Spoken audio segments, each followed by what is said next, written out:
hands, isn't it? Yes. Wash my hands thoroughly with soap and water. After washing my hands thoroughly with soap and water, I easily access my gloves as quick as I can. Because we cannot just dash and risk your life or the life of the what? Of the casualty, isn't it? So we must make sure that we have proper what? Proper PPE. So gloves, we do have latex gloves, but latex gloves, sometimes some people are allergic to them. Eh? But if it is plastic gloves, I never heard of someone allergic to plastic. Eh?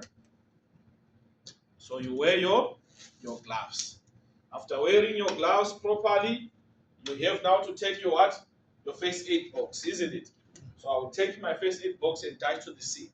But I don't get straight to the sea. From a distance, I have to check if the scene is safe. Hazard identification. If there are hazards that are present that are beyond my capacity, I call the professionals to control them first before I get in. But if I see that I know they are just small hazards, I can deal with them. I get to the scene, I take out what? The hazards, isn't it? To make my scene what? Clear.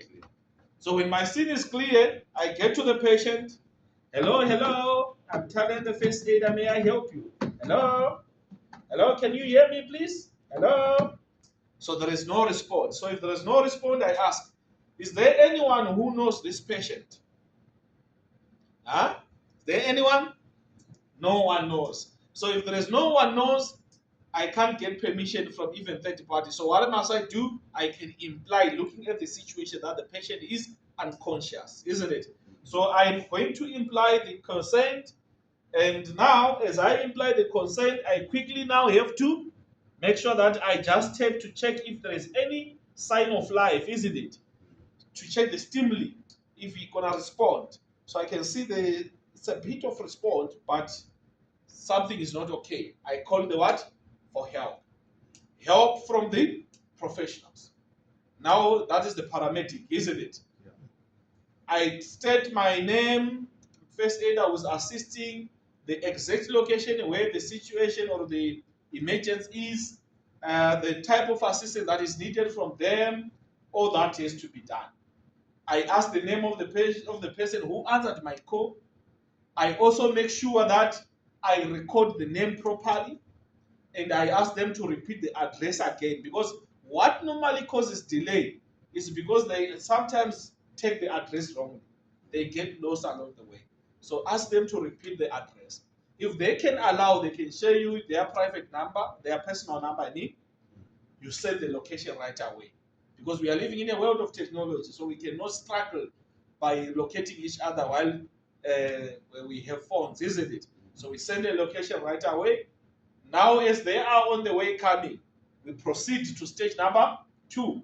But I also need help from the bystanders. I'll tell the bystanders, guys, whenever I need you, I'll call you, but just give us a space so that we can be able to do further assessment, isn't it? Yes. Now, stage 2, I now have to do head tilt and chin lift, opening the airway, checking if there are any foreign objects in the mouth as well as in the nose. I check for any universal signs of choking. If there is choking, and in this regard, my patient is unconscious, so I can do what? Abdominal thrust, but while the person is lying down. So I have to do inwards, upwards. Are you getting to push the object out? Because I can't make this patient stand and do the abdominal thrust while he's standing. So I can just do it while he's lying. Inwards, outwards push to take out the object. So if we can see now, the airway is open, no signs of choking. I now have to look now for breathing, isn't it? So look at the chest rise, listening for the airflow and feeling the airflow. So I cannot feel any airflow. I cannot hear any sound of breathing. The chest is flat. There is no rising of the chest. So it's a sign there is no breathing. But before I just do artificial respiration, I have to further check if there is what? Pulse. So the easily accessible pulse in this regard is the carotid pulse. So I just check the carotid pulse. There is no pulse at all. So since we don't have breathing and we don't have pulse, it's a combination now. We have to do what? CPR. But if it was a scenario whereby there is no breathing but circulation is there, I can just do what? Artificial respiration. 2 artificial respirations. Are you getting it? Yes. Every 10 seconds. So I repeat up until breathing is back. But if it is a scenario whereby we can see that there is breathing, but there is no what? Circulation. No need for me to provide oxygen because the person is breathing, but there is no circulation. So I just do what? Chest what? Compressions. Are you getting it? Yes. But now because it's a scenario where we don't have both, so I have also to combine. Now it's called CPR, cardiopulmonary resuscitation. So cardiopulmonary resuscitation, we do it with 2 slow breaths. So this is what we call artificial what? Respiration, isn't it? So it's 2.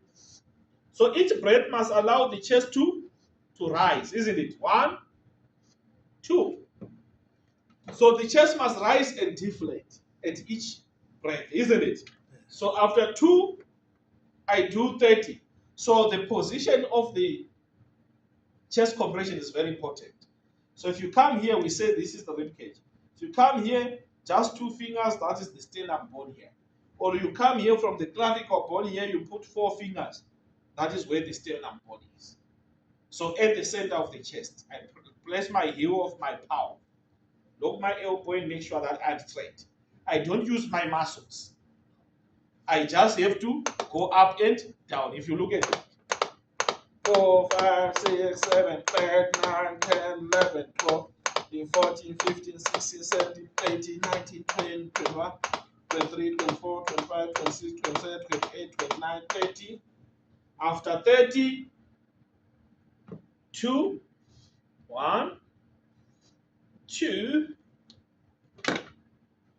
1, 2, 3, 4, 5, 6, 7, 8, 9, 10, 12, 13, 14, 15, 16, 18, 19, 20, 21, 22, 23, 24, 25, 26, 27, 28, 29, 30.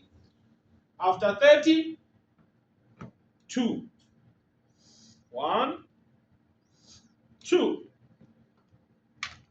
30 again, 1, 2, 5, 6, 7, 8, 9, 10, 11, 12, 13, 14, 15, 16, 17, 18, 19, 20, 22, 23, 24, 25, 27, 28, 29, 30. After 30, 2, 1, 2. 30, 1, 2, 3, 6, 7, 8, 9, 10, 11, 12, 13, 14, 15, 16, 17, 19, 20, 21, 22, 23, 24, 25, 27, 28, 29, 30. After 32, this is the 50 what? Cycle. 1, 2, 3, 4, 5, 6, 7, 8, 9, 10, 11, 12, 14, 15, 16, 18, 19, 20, 21, 22, 23, 24, 25, 26, 27, 28, 29, 30. I check now. Look, listen, and feel. Check the pulse. So if the pulse is not back, 5 cycles again. Look, listen, and feel, as well as feel the pulse. If it's not back, repeat. So CPR will be repeated up until the professional help arrives, or up until the patient regained consciousness. So if the patient regained consciousness and the paramedics or the professional help is not yet there, that's when we're gonna move to stage number 3. That's when we're gonna move to stage number 3. So our stage number 3 is called a secondary survey. So stage number 3 is called secondary survey. So during the secondary survey, we are doing a further assessment of the patient because now pulse is back, breathing is back. So we now do a further assessment. But for us to have correct, we must start by taking the history of casualty,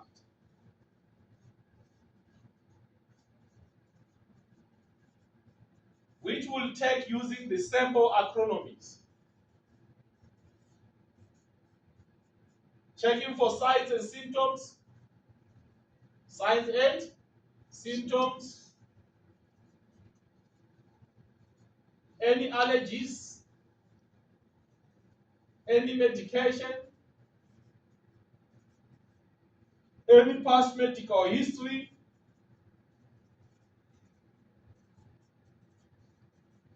last meal that has been orally taken, and event that led to the situation.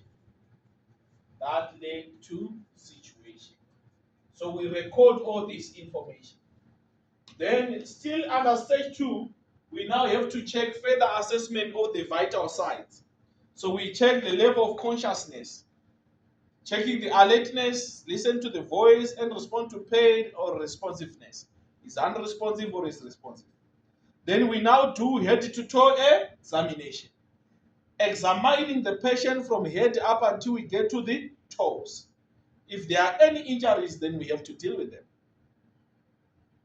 Are you getting it? So from head to toe, we are checking for any deformities, any open wounds, any tenderness, any swelling. Are you getting it? That is what makes our stage number 3. That's fine for now.